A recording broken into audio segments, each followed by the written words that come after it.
Bismillahirrahmanirrahim. Alhamdulillahi rabbil alamin. Wa sallallahu wa sallam wa barak ala nabiyyina Muhammad wa ala alihi wa sahbihi wa man tabi'ahum bi ihsanin ila yaumiddin. Amma ba'd.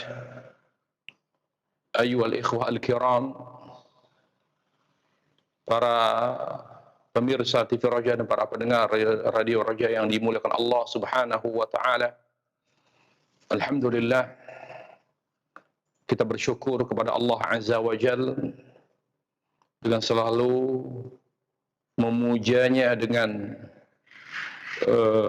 lisan kita dan amal kita, serta selalu memujinya dengan hati atau memuji Allah Azza wa Jal dengan hati dan lisan, juga memuji Allah Jalla wa Ala dengan hati dan amal.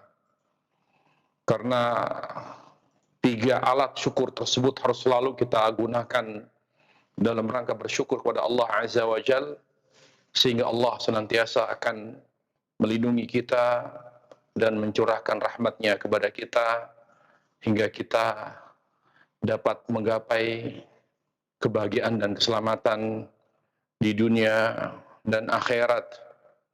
Kemudian juga kita mohon kepada Allah Azza wa Jal agar Allah Subhanahu wa taala menjadikan kita sebagai orang-orang yang apabila diberi nikmat maka bersyukur, apabila diuji dengan ujian musibah maka bersabar, dan apabila diuji dengan ujian kekhilafan dan kesalahan maka segera beristighfar dan bertaubat kepada Allah Jalla wa Ala. Karena tiga amal tersebut, yaitu syukur, sabar, dan istighfar serta taubat, merupakan tiga indikasi kebahagiaan seorang hamba. Artinya ketika seorang hamba selama di dunia selalu mewarnai hidupnya dengan tiga hal tadi, dengan syukur, dengan sabar, dan dengan taubat, maka insyaallah ta'ala kehidupannya adalah kehidupan yang berkah dan bahagia. Para jemaah sekalian yang dimuliakan Allah Subhanahu wa ta'ala, pada pertemuan kita terakhir dari kajian kita dari kitab Ensiklopedia Doa Dzikir Amalan Sehari Semalam, yaitu dari bab mandi, kita telah membahas tentang definisi mandi, kemudian macam-macam mandi ya dalam Islam, kemudian jenis-jenis mandi yang disepakati oleh para ulama sebagai mandi wajib, dan jenis-jenis mandi yang dikhilafkan oleh para ulama antara wajib dan sunnah, serta macam-macam mandi yang tidak ada khilaf di antara para ulama bahwa hukumnya adalah sunnah. Pada kesempatan yang berbahagia ini kita akan membahas tentang etika mandi. Etika mandi. Kita tahu bahwa yang namanya etika atau adab adalah untuk menjadikan apa yang kita lakukan bernilai pahala, bernilai ibadah ya kepada Allah Jalla Jalaluh. Karena para jemaah sekalian yang dimuliakan Allah Subhanahu wa taala, pertama, Islam adalah agama yang sempurna. Islam adalah agama yang sempurna yang mencakup seluruh aspek kehidupan manusia. Tidak hanya dalam urusan akidah, urusan ibadah, bahkan urusan-urusan atau perkara-perkara duniawi pun disebutkan ilmu dan aturannya oleh Islam. Islam menyebutkan ilmu pada setiap perkara manusia, baik yang bersifat agama maupun bersifat dunia atau duniawi. Karena Islam satu-satunya agama yang mengantarkan manusia kepada keselamatan dunia akhirat dan juga kepada kebahagiaan. Tidak dikatakan bahagia kalau tidak selamat. Tidak dikatakan bahagia kalau tidak selamat. Dan kalau hanya selamat saja, tetapi tidak ada sesuatu yang membahagiakan, lebih dari sekedar selamat, juga tidak sempurna kebahagiaan. Makanya Ibnu Qayyim rahimahullahu ta'ala menyebutkan, kalau kita ingin mengetahui betapa besarnya manfaat Islam dalam kehidupan manusia, yaitu mengantarkan manusia kepada kesempurnaan, kebahagiaan. Hal itu tertuang dalam lafaz salam. Lafaz salam yang diajarkan oleh Islam, yang diajarkan oleh Rasulullah SAW. Kita lihat misalnya, Assalamualaikum. Maknanya adalah keselamatan. Tidak akan pernah kita bahagia kalau kita tidak selamat, hidup kita terancam. Jadi keselamatan, as-salama min kulli dharar, min kulli syurur. Keselamatan dari segala mara bahaya, dari segala kejelekan. Apakah ketika kita sudah selamat, maka kita bahagia? Belum sempurna.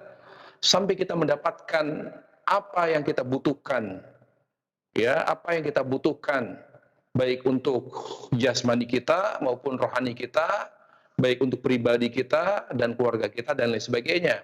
Makanya dikatakan oleh Allah dan Rasulnya sallallahu alaihi wasallam, atau oleh Rasul sallallahu alaihi wasallam, adalah warahmatullah. Jadi rahmat Allah semoga tercurahkan kepadamu. Rahmat di sini adalah manfaat yang memenuhi kebutuhan jasmani dan rohani kita. Tapi kedua hal itu pun tidak dikatakan kebahagiaan yang sempurna. Sampai keduanya selamat dan terpenuhi kebutuhan kita yang bersifat kontinu, ya, yang berkesinambungan. Makanya dikatakan wa barakatuh. Kita tahu yang namanya al-barakah, ya, kathratus syai' wa dawamuh. Keberkahan itu adalah berlimpahnya sesuatu dan bersifat kontinu. Nah, makanya para jemaah sekalian yang Allah Subhanahu wa taala, karena Islam adalah agama yang mendatangkan maslahat dan menjauhkan kita dari segala mudarat, oleh karenanya segala sesuatu yang dapat mendatangkan manfaat pasti ada aturannya dalam Islam. Diatur oleh Islam. Segala sesuatu yang dapat menjauhkan kita dari segala mudarat, sekecil apapun itu, pasti disebutkan ilmu dan aturannya oleh Islam. Selain itu, para jemaah sekalian yang dimuliakan Allah Subhanahu wa taala, selain itu, aturan itu bukan untuk membebani dan memberatkan, ya, memberatkan umat Islam, tetapi justru untuk membuat mereka, ya, bisa menambah nilai-nilai pahala dan nilai-nilai ibadah kepada Allah Jalla wa'ala, yang pada akhirnya akan menjadi bekal akhirat. Sebagaimana kita ketahui para jemaah sekalian, dalam ilmu usul, ya, dalam ilmu usul, ahkamu at-taklifiyah khamsah. Ada 5 hukum yang berlaku dalam Islam bagi seorang yang mukallaf, yaitu mukallaf yang wajib menjalankan ibadah kepada Allah Jalla Jalaluh. Di antara hukum yang ada dalam Islam adalah mubah. Adalah mubah. Kita tahu bahwa makan, minum, mandi merupakan perkara mubah.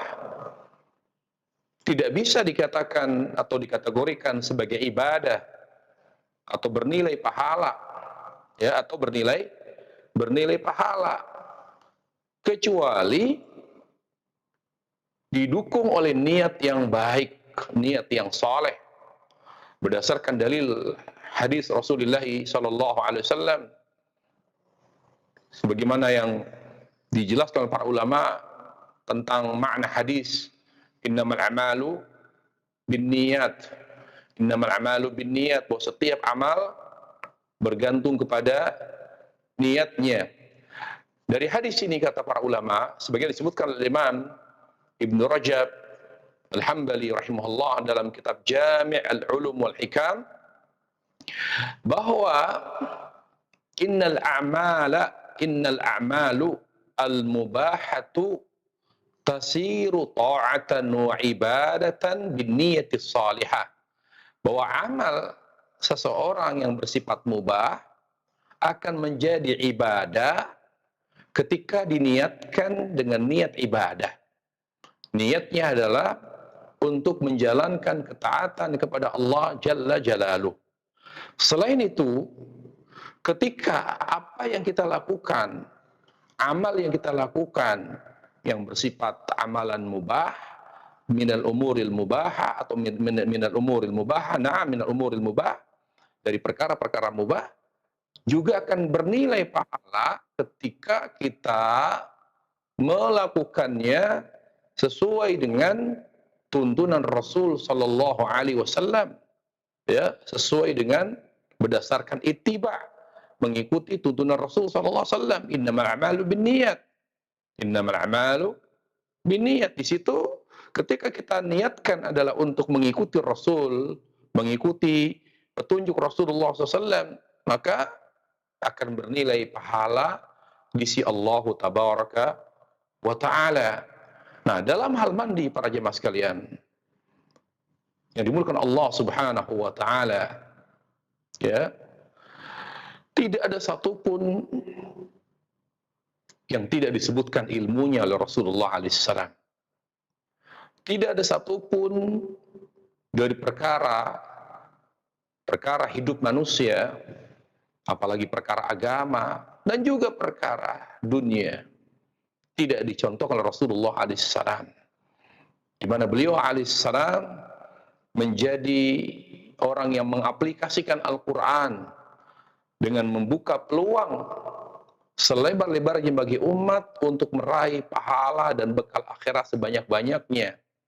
Oleh karenanya Nabi SAW memberi contoh bukan hanya dalam urusan akidah, dalam urusan salat, urusan ibadah mahdhah, bahkan dalam muamalat, sampai urusan mandi pun Nabi SAW memberi tuntunan baik dengan ucapan maupun dengan perbuatan beliau sallallahu alaihi wasallam. Ya. Kemudian para jemaah sekalian yang Allah Subhanahu wa taala, perlu kita pahami bahwa tentang larangan dan perintah,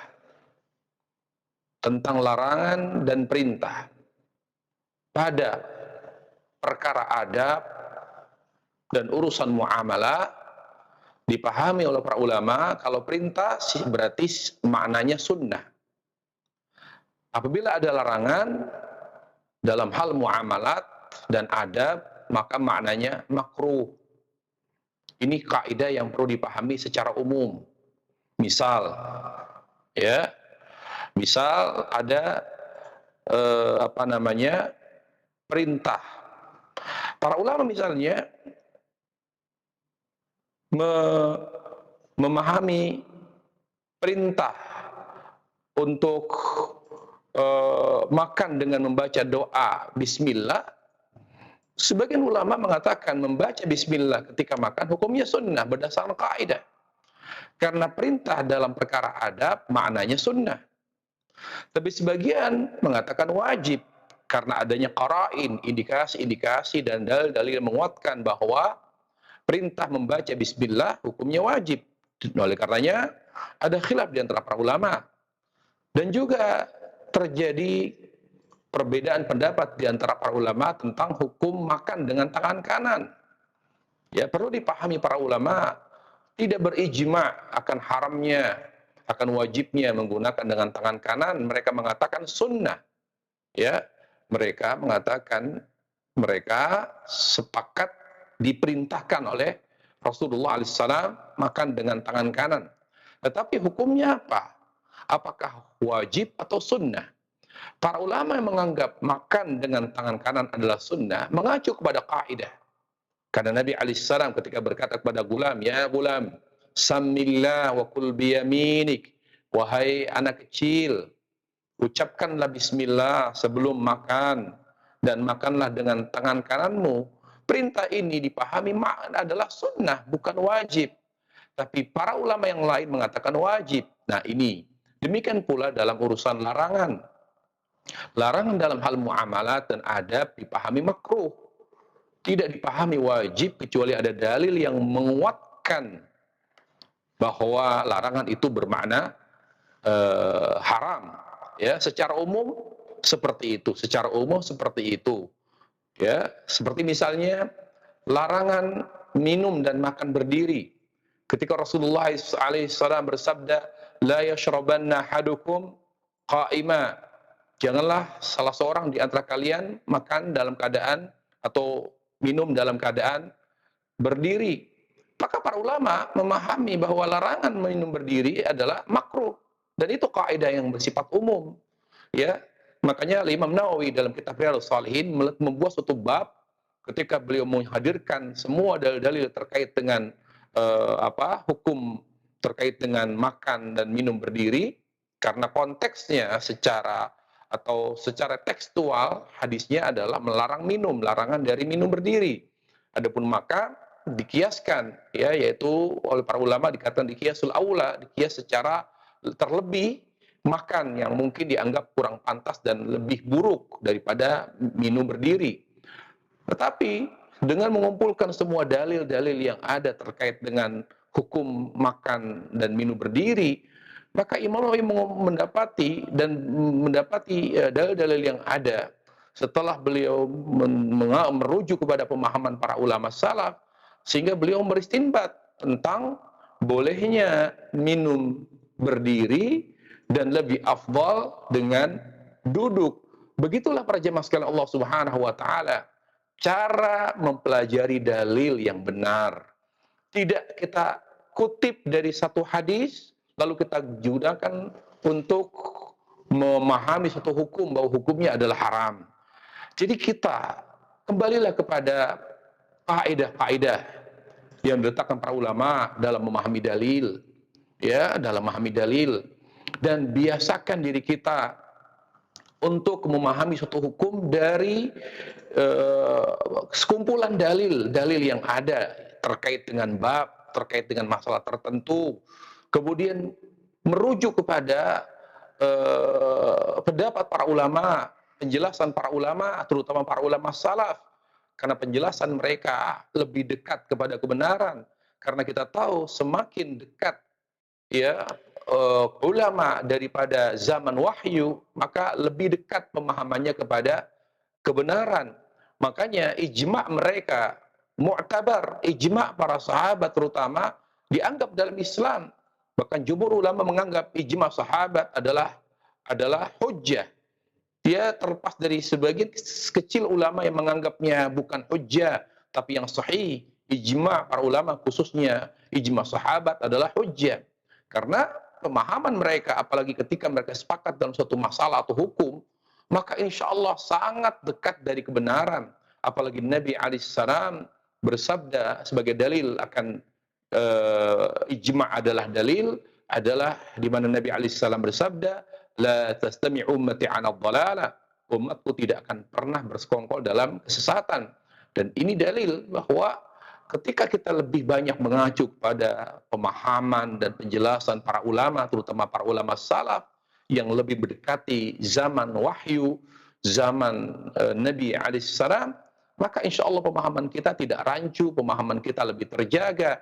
Dan kalau pemahaman kita sudah lurus, pemahaman kita sudah benar, ya, insya Allah amalan kita pun benar, karena tidak mungkin amal kita menjadi benar dan soleh kalau pemahaman kita tidak benar. Makanya Allah Jalla wa'ala ketika ingin memberikan kebaikan yang sangat besar, anugerah yang sangat agung kepada hambanya, apa yang Allah lakukan? Apakah Allah memberinya harta? Allah jadikan dia sebagai orang yang kaya raya? Tidak. Apakah Allah jadikan dia seorang yang memiliki usaha yang besar? Tidak. Apakah Allah jadikan dia sebagai orang yang sempurna secara fisik? Juga tidak. Allah jadikan sebagai orang yang terkenal, public figure? Juga tidak. Apa yang Allah lakukan ketika Allah mencintai hambanya, ingin memberi yang terbaik di dunia? Allahu Jalla wa'ala, kata Rasulullah SAW, "May yuridillahu bihi khaira yufaqihu fid din." Seorang hamba yang Allah akan anugerahkan kebaikan yang sangat besar, maka Allah akan berikan dia pemahaman agama yang benar. Karena dengan pemahaman yang benar, maka akan melahirkan amal yang saleh. Akan melahirkan amal yang saleh. Makanya kita diajarkan oleh Allah Jalla wa'ala untuk selalu berdoa, Rabbi zidni ilma warzuqni fahma. Karena ilmu itu al-fahm, ilmu itu paham. Bagaimana kita bisa mendapatkan ilmu dari Allah Jalla wa'ala? Wattaqullaha wa yu'allimukumullah. Bertakwalah kamu kepada Allah, maka Allah akan berikan kamu ilmu, pemahaman. Kapan? Ketika kita beragama sesuai dengan dalil Al-Quran dan hadis yang sahih, sesuai dengan pemahaman sahabat, maka ilmu akan Allah curahkan kepada kita. Pemahaman demi pemahaman, hari demi hari pemahaman kita semakin sempurna. Begitulah para jemaah sekalian Allah Subhanahu wa taala. Tentu dalam hal ini kalau kita jelaskan sangat panjang sekali, terutama kalau hal ini terkait dengan ilmu usul fikih, ya, ilmu qaid fiqhiyah dan lain sebagainya. Tapi secara praktis, secara sederhana kita ingin jelaskan bahwa mandi adalah perkara mubah. Dia akan menjadi ibadah ketika kita meniatkan mandi adalah untuk beribadah kepada Allah Jalla wa'ala, agar kita dengan mandi lebih sehat, lalu nikmat sehat yang kita dapatkan dari Allah membuat kita semakin giat, ya, beribadah, selalu senantiasa istiqamah dalam beribadah kepada Allah Azza wa Jal. Ditambah lagi kita berusaha mencari tahu bagaimana tuntunan Nabi sallallahu alaihi wasallam pada perkara mandi. Yang pertama adalah etika dan adab mandi adalah membaca bismillah ketika melepas baju, membaca bismillah ketika melepas baju. Sebagaimana dalam hadis Ali di mana dia berkata, qala Rasulullah sallallahu alaihi wasallam, sitru ma bainal jinni wa aurati bani Adam idza dakhala al-kanif ay yaqula bismillah. Ya, dari Ali dia berkata, bersabda Rasulullah sallallahu alaihi wasallam, penutup aurat manusia dari pandangan jin ketika masuk ke kamar mandi, ya, adalah membaca apa? Membaca bismillah. Hadis ini memberi banyak pelajaran. Pelajaran yang pertama, bahwa ketika kita ingin, ya, kehidupan kita tidak dimasuki, tidak diintervensi, tidak diganggu oleh syaitan, maka hadirkan selalu zikir kepada Allah Azza wa Jal. Tentu zikir yang dimaksud adalah zikir Rasulullah sallallahu alaihi wasallam. Karena zikir yang tidak sesuai dengan zikir Nabi alaihi salam tidak akan pernah menjauhkan syaitan dari kehidupan kita. Dalilnya adalah di mana banyak sekali zikir-zikir atau bacaan-bacaan, ya, bacaan-bacaan dari Nabi alaihi salam menyebutkan manfaatnya, menjauhkan manusia dari syaitan, menjauhkan, ya, seperti itu para jemaah sekalian Allah Subhanahu wa taala, sebagaimana misalnya bacaan ayat kursi, bacaan misalnya bismillah tawakkaltu 'ala Allah wala quwwata illa billah, bacaan bismillahi la yadhurru ma'asmi syai'un fil ardi wal fis samawati was samiul alim, dan bacaan-bacaan yang lain. Karena ini sesuai dengan tuntunan Nabi alaihi salam, dengan zikir, maka syaitan akan semakin menjauh dari diri kita. Ketika zikir yang kita hadirkan, ya, jadi orang itu akan didekati oleh syaitan dan diganggu oleh syaitan ketika tidak berzikir. Yang kedua, berzikir namun zikirnya tidak sesuai dengan tuntunan Nabi sallallahu alaihi wasallam. Hal yang kedua adalah tentang hukum membaca bismillah ketika membuka baju di kamar mandi. Apa hukumnya para jemaah sekalian yang dimuliakan Allah Subhanahu wa taala? Kita tahu yang namanya hukum, ya, itu harus hukum atau larangan tentu terkait dengan dalil. Ya, kita tahu di dalam kamar mandi ada larangan untuk berzikir. Ada larangan untuk berzikir kepada Allah, mengucapkan ucapan zikir. Di sini para ulama pun berbeda pendapat tentang hukum mengucapkan bacaan-bacaan zikir, ya, bacaan-bacaan zikir. Tapi para ulama umumnya mengatakan makruh. Makanya ketika mereka mengarahkan tentang hukum membawa Al-Quran ke dalam kamar mandi, mereka mengatakan bahwa tetapi letakkan di tempat tertutup. Letakkan di tempat tertutup. Kalau misalnya dia sembarangan meletakkan Al-Quran di tempat sabun misalnya, apakah itu haram? Mereka tidak mengatakan haram, tetapi ini adab, ya, adanya sikap tidak mengagungkan kalamullah azza wa jalla, tidak mengagungkan firman Allah Subhanahu wa taala, tidak ada adab di sana. Sama juga dengan zikir. Jadi larangan-larangan tersebut bersifat makruh, bersifat makruh. Demikian pula bismillah.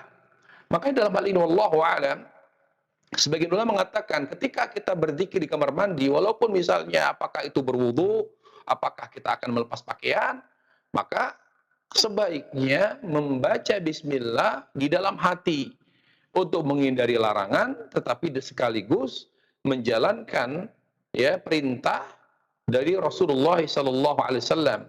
Ya, karena kita tahu ada kaidah mengatakan idza tazahamatil maslahati wal idza ta'arad al mafsada wal maslahah, ya, darul fasid, atau kaidah mengatakan darul fasid muqaddam al jalb masalih.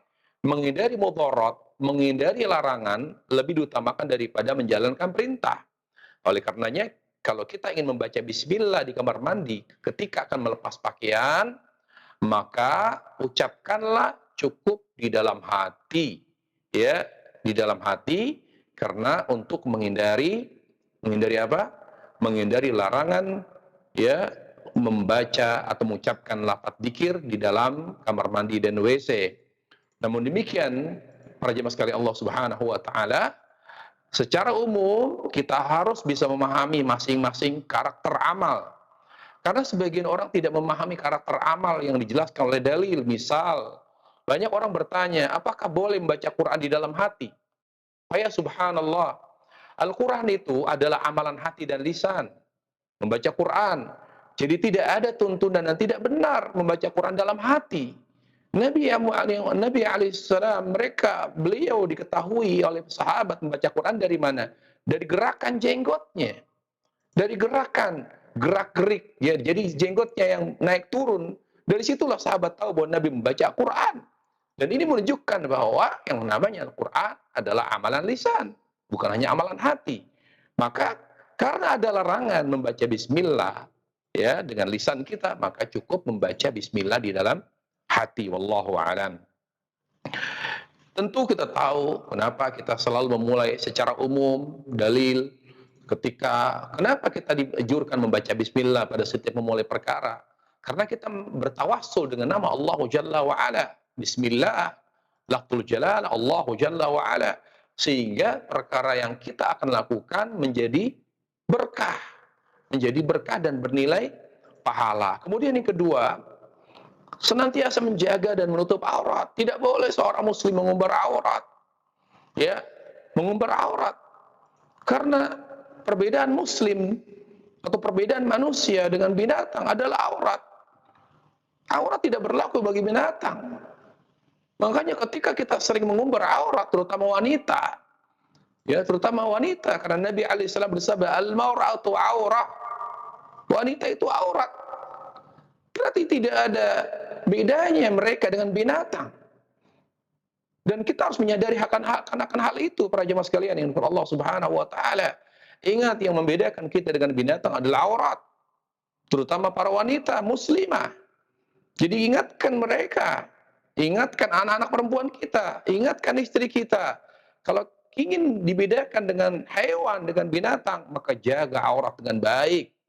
Toh yang memerintahkan mereka, kita semua, terutama kaum wanita, menjaga aurat, Allahu Rabbul Arsyil Azim, Allahu Rabbul Alamin.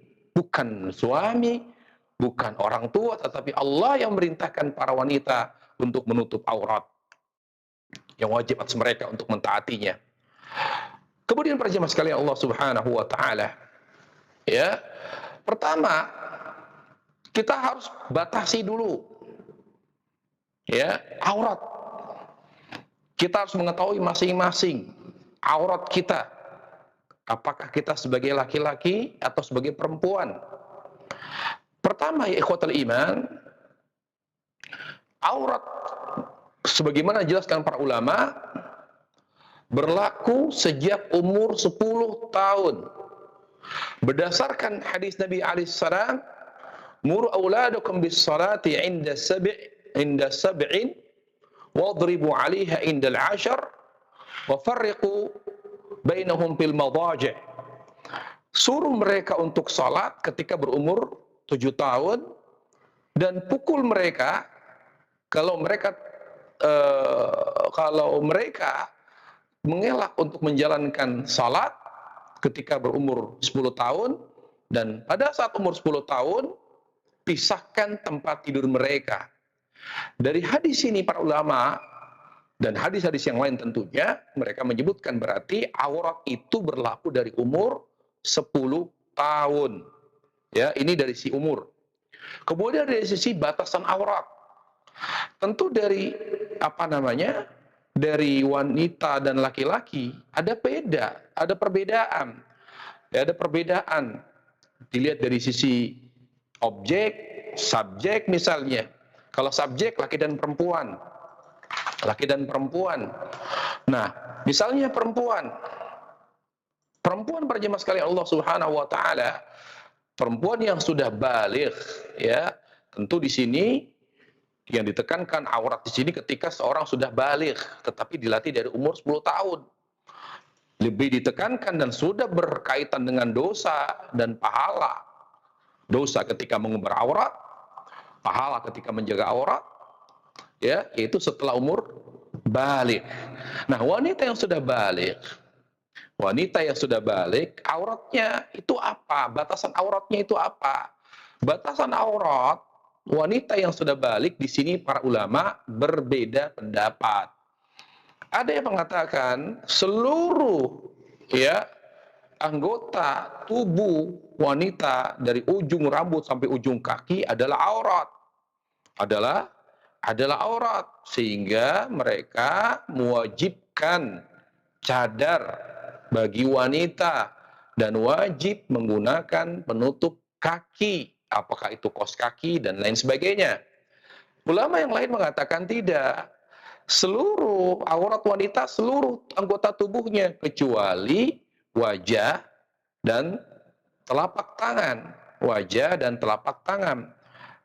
Ala kulli hal di sini khilaf yang begitu panjang dan kuat, masing-masing memiliki kekuatan dalil, tapi dalam hal ini ikhwatal iman, ya, ketika masing-masing memiliki kekuatan dalil, maka tidak boleh saling mengingkari, tidak boleh saling menyalahkan, sebagaimana disebutkan oleh Imam Ibnu Muflih dalam Adab Syar'iyyah, bahwa la yasughul inkar fil masail al-ijtihadiyah.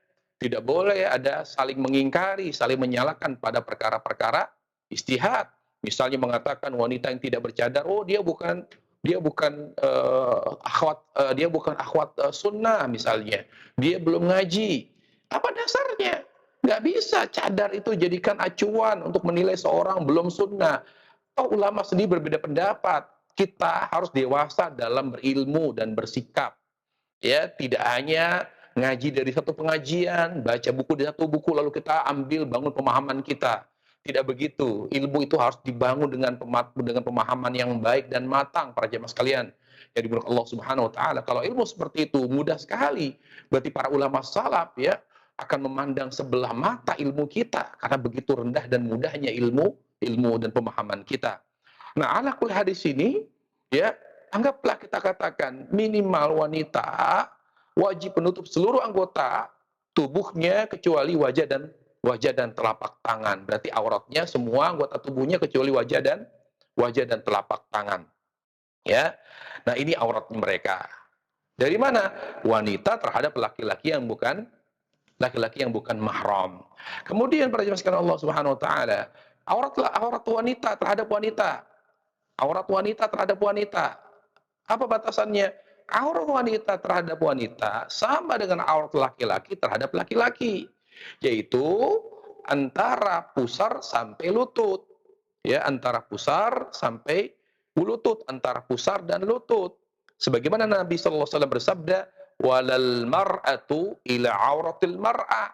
Tidak boleh seorang wanita muslimah melihat aurat wanita muslimah lainnya. Al-Imam Ibnu Zawji rahimahullahu taala mengatakan, banyak wanita muslimah yang awam yang membiarkan auratnya atau sebagian auratnya terbuka dan terlihat di hadapan ibunya. Artinya maaf nih, di atas pusar berarti dia ada buah dadanya atau payudaranya. Nah, apakah dia aurat? Kalau seorang wanita muslimah lainnya adalah bukan aurat. Karena memang untuk menentukan itu aurat harus dengan dalil. Tidak dengan perasaan, tidak juga dengan kebiasaan dan tradisi. Nah, dalil mengatakan aurat wanita terhadap wanita muslimah lainnya adalah antara pusar dan lutut. Hanya saja dia tidak mengumbar. Jadi tidak mengumbar apa yang terlihat di atas pusarnya. Tetap dia jaga. Makanya beliau mengatakan sebagian auratnya terbuka dan terlihat di hadapan ibunya, saudara anak perempuan dengan dalil mereka adalah keluarga. Padahal perlu diketahui bahwa wanita yang sudah berumur 7 tahun, di sini bahkan Ibnu Zawji mengacu kepada pendapat ulama yang lain, yaitu bahwa aurat itu berlaku dari umur 7 tahun. Sudah tidak boleh lagi auratnya dilihat oleh ibunya. Misalnya, maaf, ya seorang anak yang sudah balik, sudah haid, tapi masih pakai celana dalam di hadapan ibunya. Tidak boleh. Karena paha itu sudah aurat. Paha itu sudah termasuk aurat. Jadi harus tahu itu. Kemudian para jemaah sekalian Allah Subhanahu wa taala, lalu aurat laki-laki batasannya apa? Batasannya tadi yaitu dari pusar sampai lutut sebagaimana Nabi alaihi salam bersabda, "Fa inna ma tahta surrati ila rukbatihi minal aurah." Sungguhnya bawah pusar sampai lutut adalah aurat. Sampai lutut adalah aurat ya. Ini batasan aurat tentu. Bagaimana aurat laki-laki perempuan terhadap mahram? Terhadap mahram, kata para ulama, aurat wanita muslimat yang balik terhadap laki-laki yang mahram adalah di mana yang terbuka adalah anggota wudhunya saja, wajah, rambut, telapak tangan, ya, kaki. Itu yang terlihat bagi mahram, bagi laki-laki yang mahramnya dia, tidak lebih dari itu. Tidak lebih dari itu dalilnya hadis Ibnu Umar di mana laki-laki dan wanita pada zaman Nabi alaihissalam ketika mereka kumpul dengan keluarga, mereka saling berwudu di tempat umum karena mereka adalah keluarga. Jadi terbuka. Tentu kalau kita terbuka apa yang dilihat? Apa yang terlihat? Tangan sampai siku, wajah, kemudian rambut. Ini adalah mahram. Pastikan mahram. Ya, jangan seseorang yang bukan mahram tapi dianggap sebagai mahram karena banyak orang sampai saat ini belum mengerti apa itu mahram. Kemudian yang berikutnya adalah menghemat air. Menghemat air, walaupun hukumnya makruh. Tapi kalau kita ingin mendapatkan pahala, hemat penggunaan air ketika kita mandi. Kalau kita mampu, ya, kalau bisa, kita bisa mandi seperti mandi Rasulullah Shallallahu Alaihi Wasallam. Tapi kalaupun tidak, kita berusaha untuk menghemat dalam menggunakan air ketika mandi. Kemudian hindari mandi bersama. Hindari mandi bersama dengan saudara, dengan keluarga, dengan kakak, dengan adik. Karena mandi bersama itu tidak dibolehkan. Karena pasti akan terlihat aurat. Kecuali antara suami dan istri. Kemudian yang terakhir atau yang berikutnya adalah tidak mandi di tempat, ya, tidak mandi tempat yang tidak mengalir airnya. Tidak mandi tempat yang tidak mengalir airnya. Selain itu ada larangan dari Nabi alaihissalam, selain itu juga akan berdampak kepada kotornya air, sehingga air itu tidak bisa digunakan. Makanya sesuatu yang memberikan mudarat sekecil apapun pasti Islam melarangnya. Ya, jadi tidak mandi, ya, tidak mandi di tempat penampungan air yang tidak mengalir airnya. Kemudian yang terakhir, ya, tidak mandi junub di sebuah tempat yang tidak mengalir airnya. Ini tentu para jemaah sekalian Allah Subhanahu wa taala apa namanya? Tentang masalah ini juga sama, ya, terutama dalam masalah mandi junub, ya, khususnya tidak mandi junub di sebuah tempat yang tidak mengalir airnya, karena secara khusus Nabi alaihi salam mengatakan wala yaghtasilu la yabulanna ahadukum fil ma'i da'im wala yaghtasilu fihi minal janabah. Seorang tidak boleh kencing di air yang tidak mengalir dan jangan mandi junub di tempat tersebut, ya. Secara umum juga mandi, terutama mandi junub. Itulah adab-adab atau etika-etika ketika kita mandi, apabila kita ingin menjadikan mandi kita bernilai ibadah, ketika kita berusaha untuk mencontoh Rasulullah alaihissalam dalam segala hal, terutama pada perkara mandi. Demikian perjalanan Allah Subhanahu wa taala. Untuk materi sampai sini kurang lebih saya mohon maaf. Wallahu taala alam, wabillahi taufiq wa hidayah.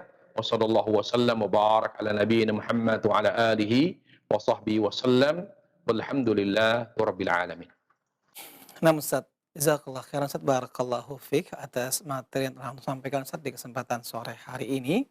Dan ikhwatal Islam azani Allah wa iyyakum, untuk berikutnya kami buka sesi interaktif soal jawab. Bagi Anda yang bertanya, Anda bisa menghubungi kami secara langsung. Silakan.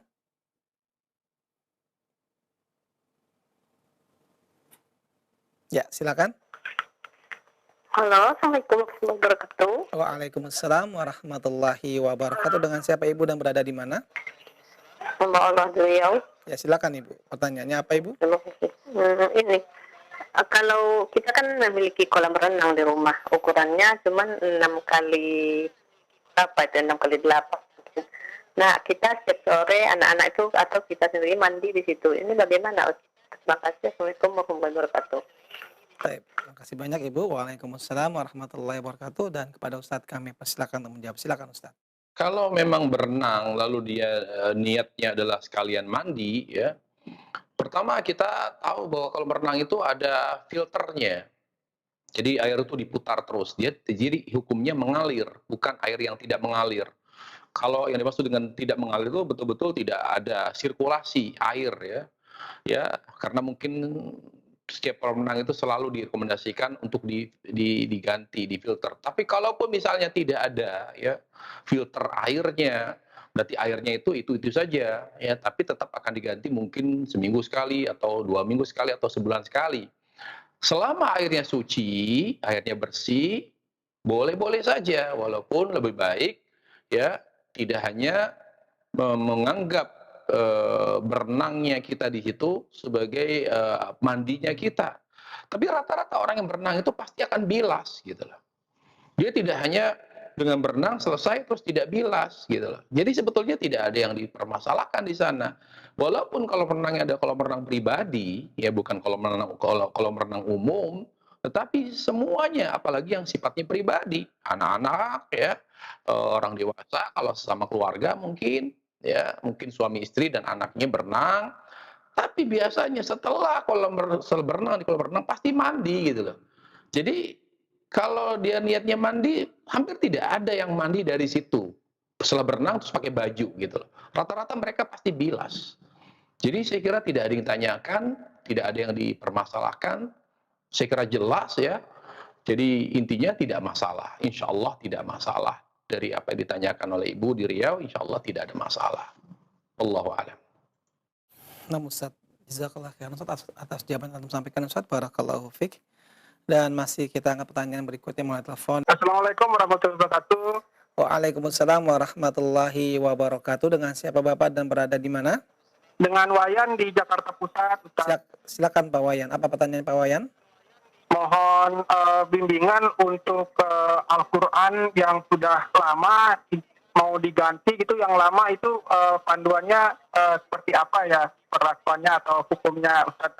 Apakah harus disimpan gitu atau ada panduan yang lainnya? Jazakallah khairan. Assalamualaikum warahmatullahi wabarakatuh. Baik. Waalaikumsalam warahmatullahi wabarakatuh. Wa jazakallah khairan, dan kepada Ustadz kami persilakan untuk menjawab. Silakan Ustadz. Al-Quranul Karim adalah firman Allah Azza wa Jal yang memiliki kehormatan. Allah Jalla wa Ala turunkan adalah untuk dibaca. Jadi Al-Quran yang masih bisa dibaca, masih bisa dipertahankan untuk dibaca, maka dipertahankan, disimpan baik-baik. Tapi kalau hanya disimpan tapi tidak untuk dibaca, maka hal itu adalah suatu hal yang kurang pas. Ya, bertentangan dengan tujuan diturunkannya Al-Quran adalah untuk dibaca dan untuk ditadaburi makna dan kandungan ayat-ayat Al-Quranul Karim. Nah, tentang Al-Quran yang sudah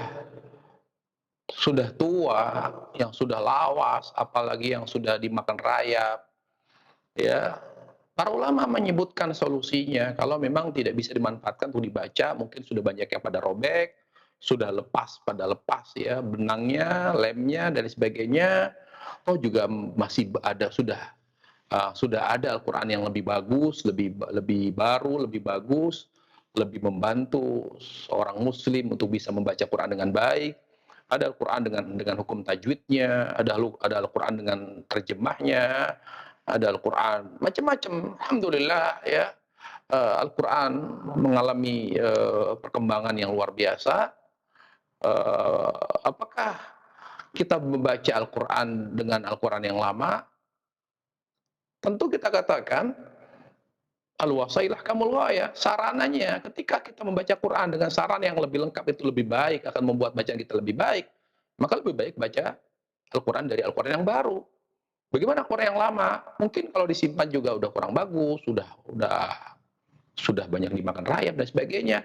Maka para ulama beri solusi dibakar. Ya, agar kita tidak menghina dan merendahkan, melecehkan kehormatan Al-Quran. Karena dengan membakar Al-Quran itu lebih aman. Ya, lebih aman ketimbang kita buang ke sampah. Di situ ada ayat Al-Quran. Ya, di mana kita atau tempel-tempel di mana gitu loh. Jadi kita tahu Islam tidak mengenal yang namanya menggantung Al-Quran. Karena Al-Quran bukan untuk ditempel di dinding, bukan. Al-Quran untuk dibaca dan dihayati dan diamalkan. Itu tujuan diturunkannya Al-Quran. Jadi solusinya sebagian dijelaskan para ulama adalah untuk mengatasi Al-Quran yang sudah lama, maka bisa dengan dibakar di tempat yang aman tentunya. Wallahu a'lam. Nah, Ustaz.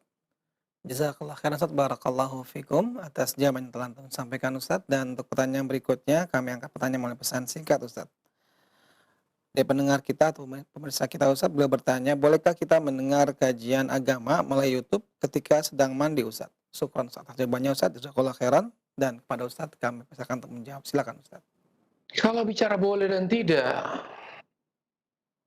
ada larangan mendengar dan menyimak kajian ketika kita sedang mandi. Pertama itu muamalah. Muamalah kita tahu kaidahnya adalah al-aslu fil muamalatil hil, asal hukum muamalah halal.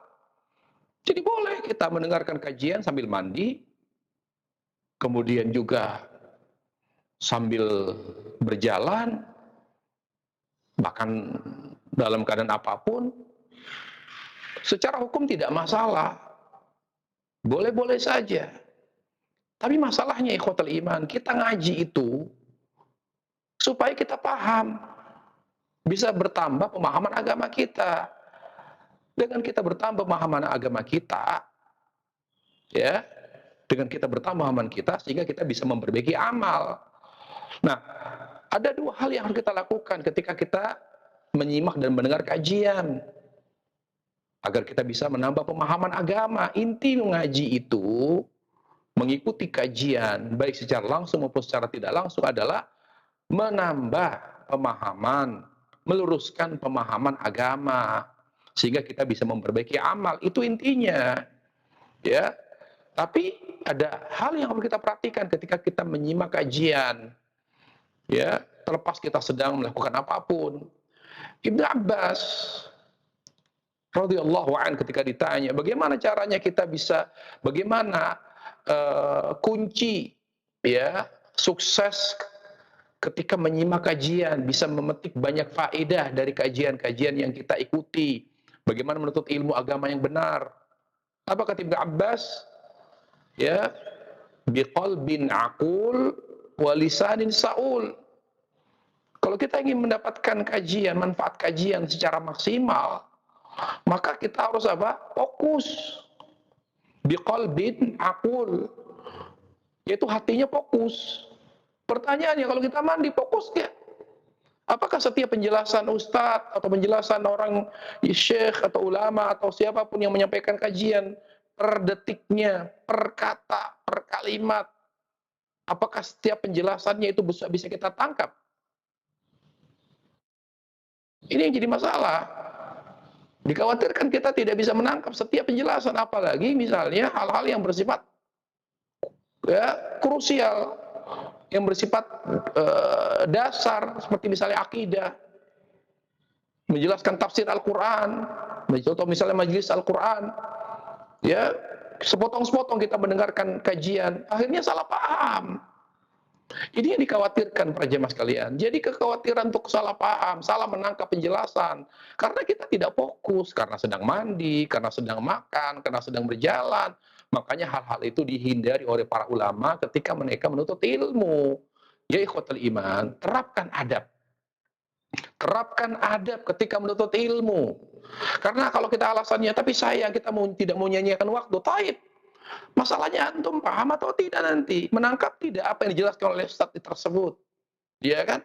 Bisa jadi berbenturan suara ya, suara orang yang mengisi kajian dengan suara air misalnya. Suara air yang keluar dari shower, suara gayung, berbenturan sehingga banyak hal yang terluput dari kita. Jadi tujuan kita menimba ilmu agama untuk mendapatkan penambahan pemahaman agama, penambahan ilmu, bisa meluruskan pemahaman agama kita. Jadi tidak maksimal, bahkan dikhawatirkan akan ada mudarat. Oleh karenanya, ya secara hukum boleh, tidak masalah, tetapi sebaiknya, sepatutnya setiap kita ya sebagai seorang muslim dan penuntut ilmu agama yang punya semangat tinggi untuk menuntut agama, sebaiknya terapkan adab. Di antaranya sebutkan adabnya dari Ibnu Abbas, ketika setiap kita ngaji, fokus, ya letakkan hati kita di majelis tersebut, fokus. Yang kedua adalah kerap bertanya pada hal-hal yang kurang kita pahami, yang tidak atau kurang kita pahami, ya atau hal yang akan kita amalkan. Jadi banyak bertanya pada hal yang tidak kita pahami dan tidak kita ketahui, fokus dan selalu bertanya, tidak malu dan tidak enggan bertanya kepada narasumber yang menyampaikan kajian. Wallahu ta'ala. Nah Ustaz, jazakallah khairan Ustaz, barakallahu fikum atas jawaban yang telah antum sampaikan Ustaz. Dan pertanyaan berikutnya masih kita angkat pertanyaan pesan singkat Ustaz dari pendengar kita di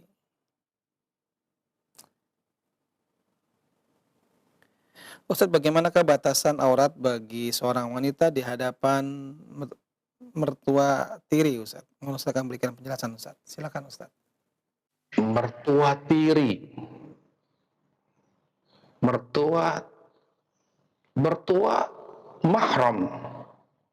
Tapi kalau mertua tiri, pertama kita harus pastikan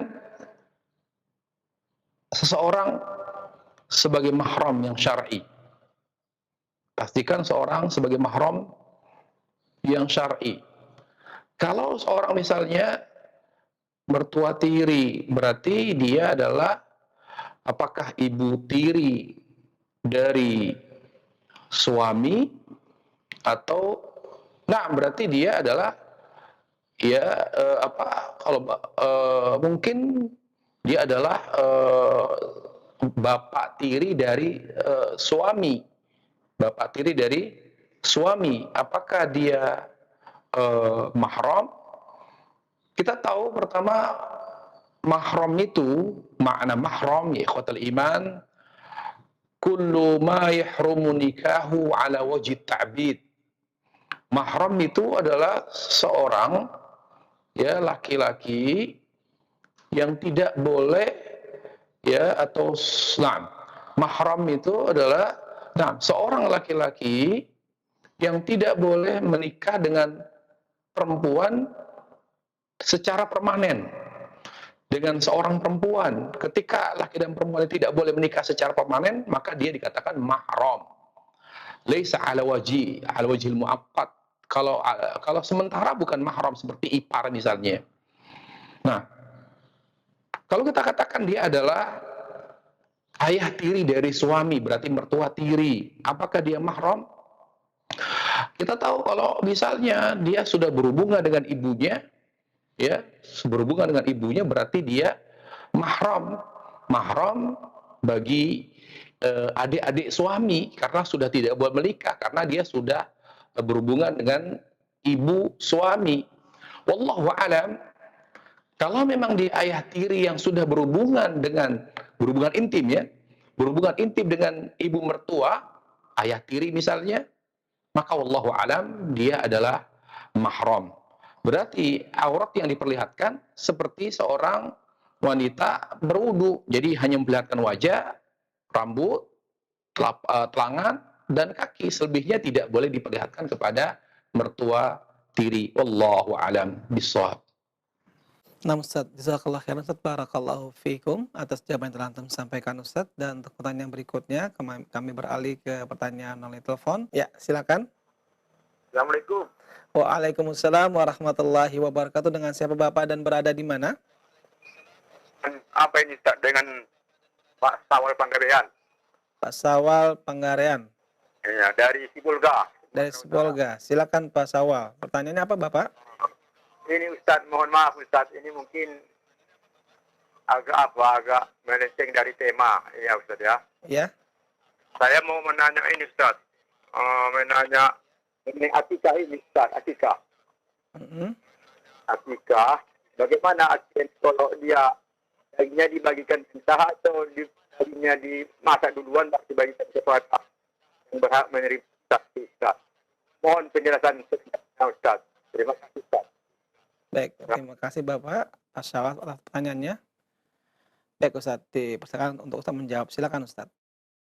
Nah, akikah, hukum akikah para ulama berbeda pendapat. Ada yang mengatakan sunnah, ada yang mengatakan wajib. Walaupun wallahu alam yang lebih kuat adalah pendapat yang mengatakan hukum akikah adalah wajib. Yang sebagaimana dikatakan oleh Ibnu Qayyim dalam kitab Tuhfatul Maulud fi Ahkamil Maulud. Kemudian akikah adalah salah satu sebab yang membuat seorang anak menjadi saleh. Karena Nabi alaihissalam mengatakan kullu gulam murtahanun bi aqiqati, setiap anak itu tergadai oleh akikahnya. Ya, karena ancaman tergadai, makna tergadai adalah kata Imam Ahmad rahimallahu taala, seorang anak yang belum diakikahkan orang tuanya, maka anak itu di akhirat tidak diberi izin memberi syafaat kepada kedua orang tuanya, sebagaimana dijelaskan oleh Imam Ahmad. Maka ketika pemahaman murtahan artinya dia tidak diberi kesempatan atau diberi izin untuk memberi syafaat, dan ini suatu hal yang besar sekali. Di situ dipahami akan wajibnya akikah. Nabi alaihissalam hanya mengatakan tentang akikah teknis saja. Memberi pada saat akikah di hari ke-7 adalah dengan memberi nama, menyembelih kambing, 2 bagi laki-laki, 1 bagi perempuan, 1 ekor. Kemudian juga mencukur rambut dengan kemudian ditimbang. Para ulama menyebutkan timbangannya dengan mengacu kepada emas atau perak. Maka yang sahih adalah dengan dirham kepada dirham karena lebih ringan, bebannya lebih murah. Jadi ditimbang dengan ukuran dirham, ukuran perak, bukan ukuran emas. Jadi acuannya berapa gram perak, itulah yang akan disedekahkan kepada fakir miskin dari timbangan rambut si bayi. Jadi ya itu dicukur botak, semuanya dicukur, kemudian ditimbang, lalu nilai uangnya dari berapa gram perak itu yang disedekahkan kepada fakir miskin. Adapun masalah apakah dagingnya yang dibagikan itu matang atau sudah masih mentah, Nabi alaihissalam melepaskan hal itu kembali kepada uruf. Kembali kepada uruf, ya. Kalau memang urufnya dibagi secara matang, ya lagi sebagai matang. Kalau urufnya, tradisi maksudnya. Apabila tradisi mengatakan dibagi secara mentah, ya silakan teknis. Tapi jadi kembali kepada tradisi dan kembali kepada kemudahan bagi kita. Wah, ya, kemudahan bagi kita karena bagaimanapun kita ini makhluk sosial, kita harus melakukan adaptasi dengan sosial kita, dengan tradisi. Jadi jangan sering melanggar tradisi yang bersifat mubah, apalagi lebih banyak memberi manfaat, mempererat hubungan dengan sesama anggota masyarakat misalnya. Apalagi ada fitnah misalnya, kalau kita bagi secara mentah-mentah, misalnya kita bagi satu plastik, kita masukin ke plastik mentah dagingnya, lalu kita bagikan, lalu mereka tersinggung karena menyalahi tradisi. Kan makanya kaidah mengatakan ada tuh muhakkamah, tradisi itu menjadi acuan. Makanya tapi tradisi yang bersifat mubah, ya, apalagi tradisi itu bersifat sangat ketat sekali, sangat kental sekali. Ya, di mana dibagikan secara matang misalnya, sudah dimasak. Jadi kembali kepada uruf, kembali kepada tradisi. Tradisi Bapak di Sibolga seperti apa gitu loh. Kalau tradisinya dibagi secara sudah matang, ya silakan seperti itu. Tapi kalau masyarakat tidak mempermasalahkan mau dibagi ke masyarakat matang atau mentah, maka di situ kembali kepada Bapak, mana yang lebih mudah, mana yang lebih membuat hemat. Apalagi sekarang masa-masa pandemi gini, orang banyak yang susah, di mana kalau harus dimasak lagi membutuhkan ada cost yang lebih tinggi lagi. Mungkin setiap kita berpikir kalau kita ingin mengakikahkan adalah dengan biaya yang sangat kecil, cari kambing yang murah, tidak perlu dimasak. Semua itu boleh, tidak masalah.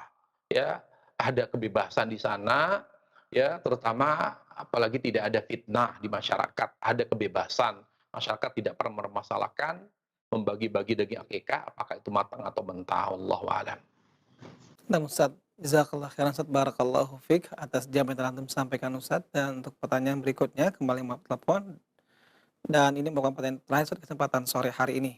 Bagi Anda yang ingin bertanya, silakan. Ya, silakan. Waalaikumsalam warahmatullahi wabarakatuh. Dengan siapa Bapak dan berada di mana? Dengan Pak Suroso di Solo. Pak Suroso di Solo. Solo. Silakan Pak Suroso. Ini berkaitan dengan akikah harus dipahami wajib hukumnya.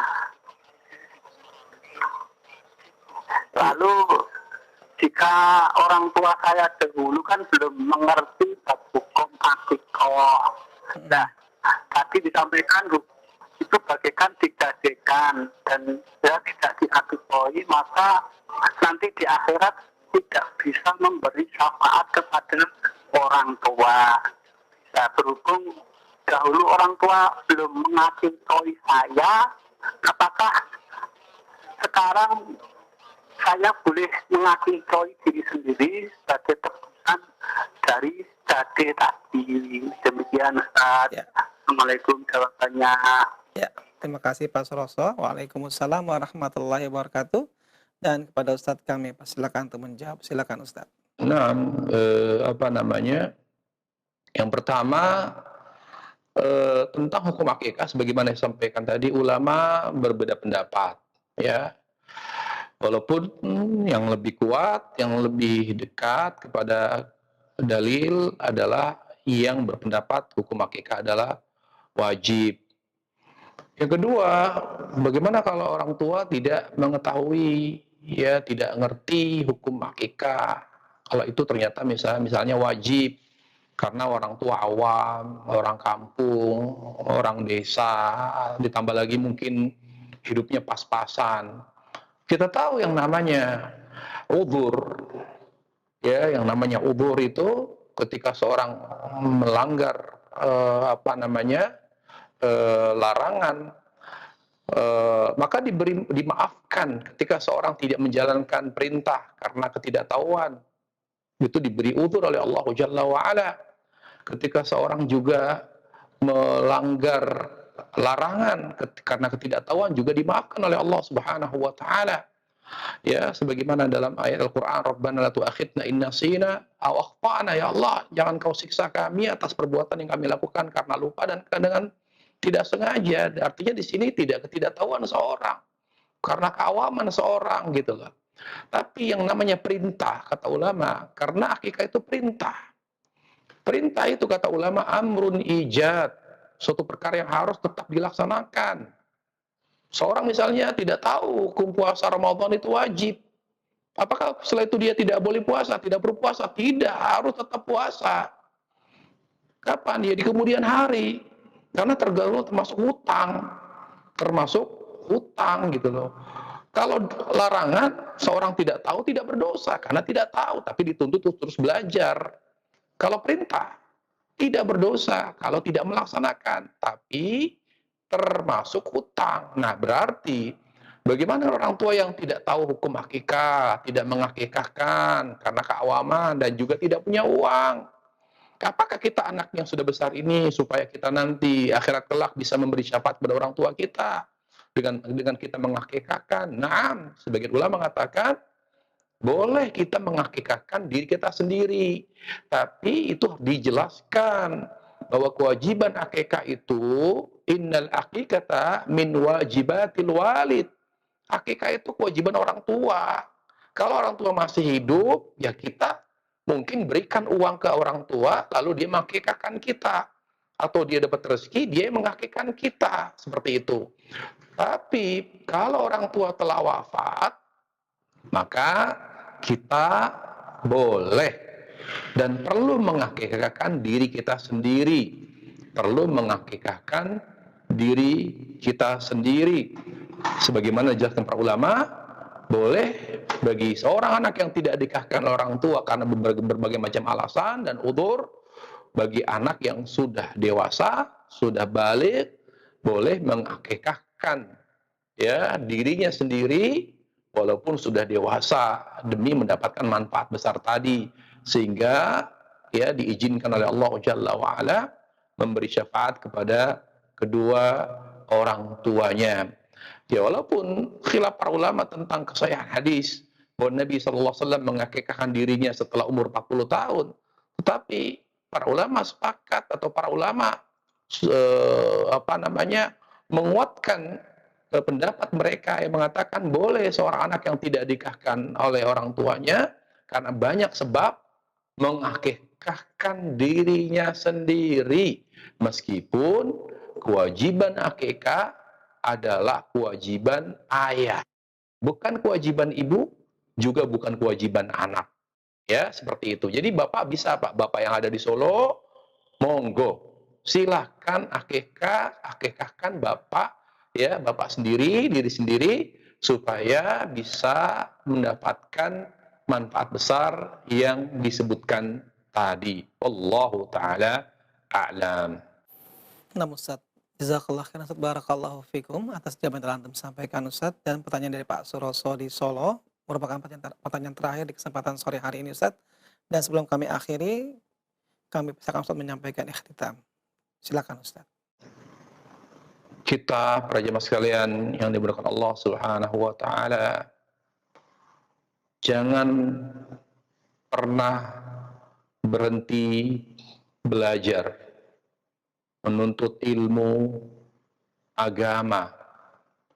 Karena kebodohan kita membuat kita semakin sulit dan semakin sengsara.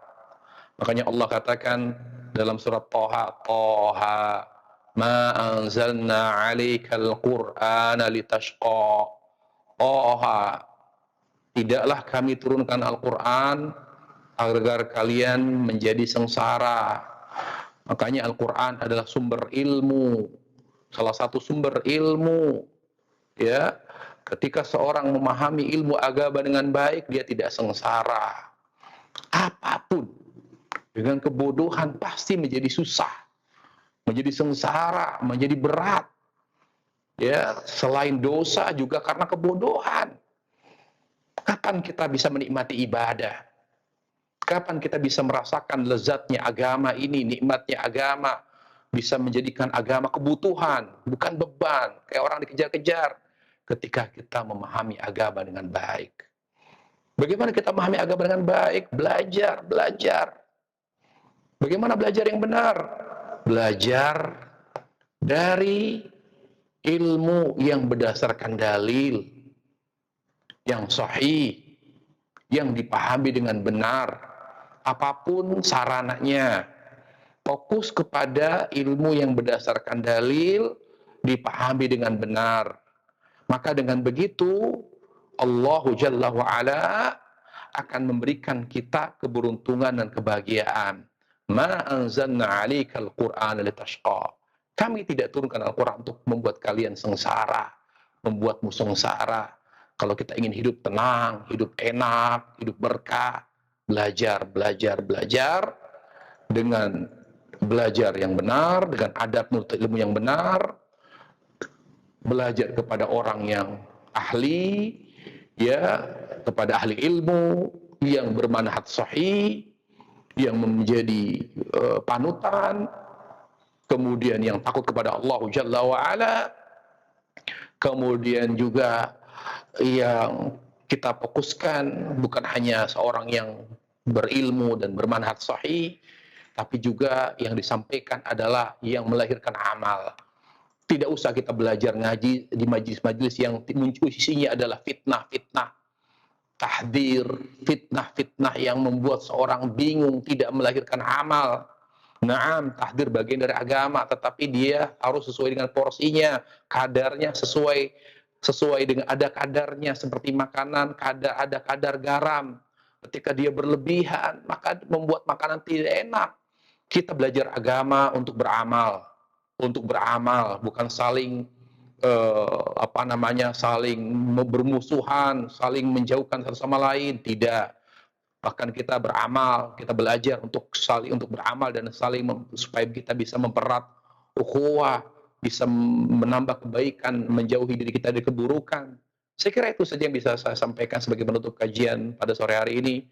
Wabillahi taufiq wal hidayah wa sallallahu wasallam wa baraka Nabi Muhammad wa ala alihi wa sahbihi wasallam. Subhanakallah bihamdik, asyhadu an la ilaha illa anta, astaghfiruka wa atubu ilaik. Assalamualaikum warahmatullahi wabarakatuh.